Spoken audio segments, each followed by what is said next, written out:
기원전 42년 로마 공화정의 마지막 불꽃이 사그라들 무렵 한 아이가 태어났다. 그의 이름은 티베리우스 네로. 후일 로마 제국의 두 번째 황제가 될 인물이었다. 그는 로마의 운명을 결정지은 율리우스 마이너스 클라우디우스 왕조의 핵심 인물로 강력한 군사 지도력이 돋보였던 인물이었지만 역사에 남은 그의 평가는 극명하게 갈린다. 티베리우스는 로마 초대 황제 아우구스투스의 후계자로서 제국의 기틀을 다지는 데 중요한 역할을 했다. 하지만 그가 통치한 23년 동안 로마는 안정 속에서도 점점 음울한 분위기에 휩싸였다. 공화정을 완전히 종식하고 황제권을 강화하는 과정에서 원로원과의 긴장감이 고조되었고 만년에는 정치적 탄압과 공포 정치로 얼룩졌다. 결국 그는 대중의 사랑을 받지 못한 황제로 역사에 기록되었다. 그의 출신 배경 또한 흥미롭다. 티베리우스는 로마 제국의 가장 영향력 있는 가문 중 하나였던 율리우스 마이너스 클라우디우스 왕조의 일원이었으며 이 왕조는 로마 제국 초기 황제들이 배출된 명문 가문이었다. 이 가문은 로마 공화정과 재정의 경계를 넘나들며 정치적 격변기 속에서 강력한 권력을 행사했다. 율리우스 카이사르와 아우구스투스가 이 왕조의 기틀을 다졌고 티베리우스 이후 칼리굴라, 클라우디우스, 네로에 이르기까지 5명의 황제가 이 가문에서 배출되었다. 하지만 티베리우스는 이 왕조의 후계자로서 기대를 받았음에도 불구하고 정치적 야심보다는 개인적인 고립을 택한 인물이었다. 특히 그의 만년 행적은 황제의 권위와 고독한 인간 사이의 괴리를 보여준다. 결국 그는 카프리 섬에서 쓸쓸한 말년을 보내며 로마 역사상 가장 미스터리한 황제 중 한 명으로 남게 되었다. 그렇다면 티베리우스는 과연 어떤 인물이었으며 율리우스 마이너스 클라우디우스 왕조의 명성과 몰락 속에서 어떤 역할을 했을까? 그의 업적과 함께 로마 제국 초창기 황제들이 걸어간 길을 되짚어보자. 티베리우스, 황제가 된 군인. 티베리우스는 기원전 42년 로마 공화정 말기의 유력 귀족 가문에서 태어났다. 그의 어머니는 로마 초대 황제 아우구스투스의 아내 리비아 드루실라였으며 생부는 티베리우스 클라우디우스 네로였다. 그러나 그의 인생은 어린 시절부터 정치적 격변 속에서 요동쳤다. 어머니 리비아가 아우구스투스와 재혼하면서 그는 사실상 새로운 황실 가문인 율리우스 마이너스 클라우디우스 왕조의 일원이 되었다. 아우구스투스는 그를 자신의 후계자로 삼았고 티베리우스는 로마 제국의 미래를 책임질 황제가 될 운명을 맞이하게 되었다. 1. 군사적 업적과 로마 국경 방어. 티베리우스는 로마 역사상 뛰어난 군사 지도자로 평가받는다. 젊은 시절부터 그는 다양한 전장에서 활약하며 로마 제국의 영토를 수호하는 역할을 수행했다.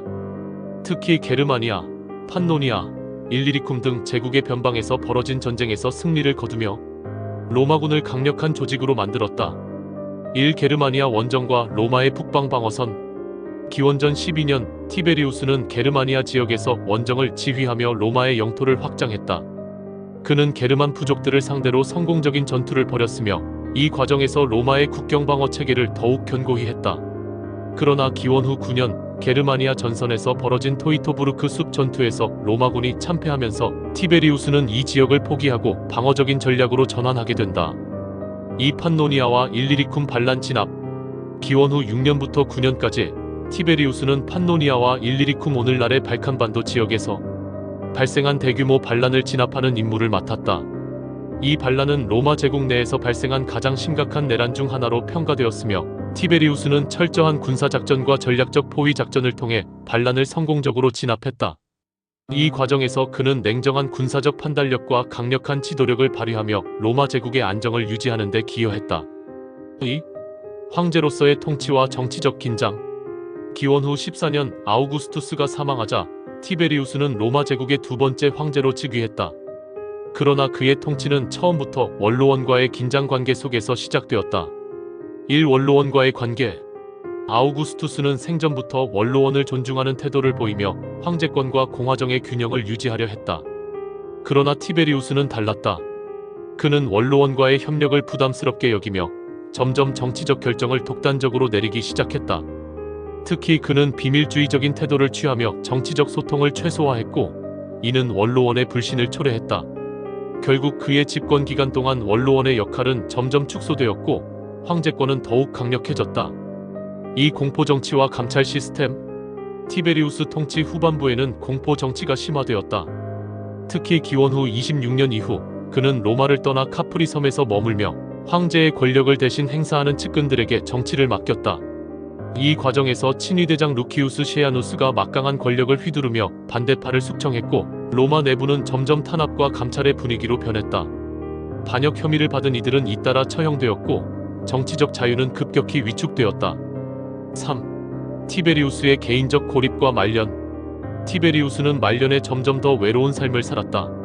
그는 기원 후 26년부터 로마를 떠나 카프리 섬에서 머물며 권력에서 점점 멀어졌다.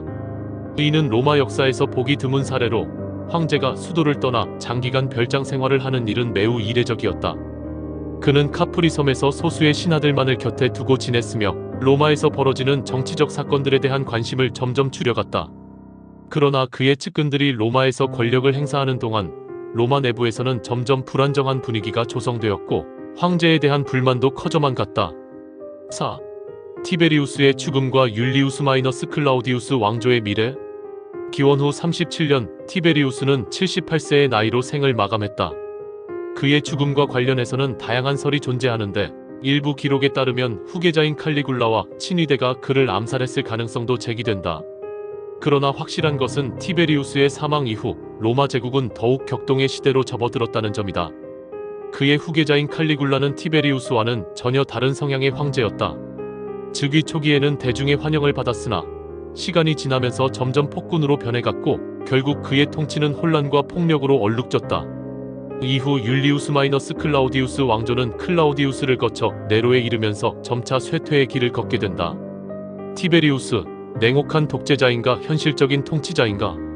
티베리우스는 로마 제국의 두 번째 황제로서 강력한 군사적 업적을 남겼지만, 정치적으로는 논란이 많은 인물이었다.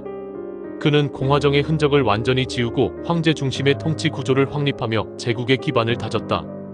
하지만 이러한 과정에서 원로원과 대중의 신뢰를 얻는 데 실패했고, 그의 통치는 점점 독재와 공포 정치로 변질되었다. 특히 말년에 카프리 섬에 은둔하면서 정치적 혼란을 방치한 것은 로마 제국의 불안정성을 심화시키는 요인이 되었다.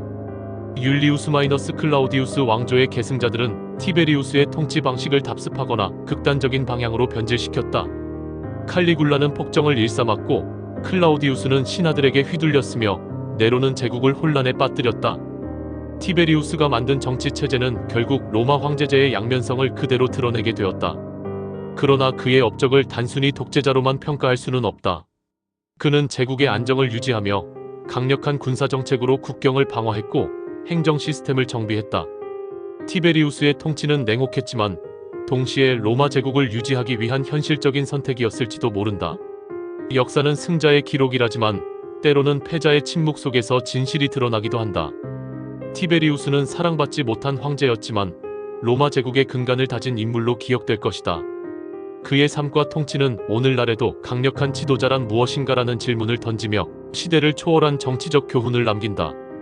지도자가 존경받기를 원한다면 두려움과 사랑 사이에서 균형을 맞추어야 한다.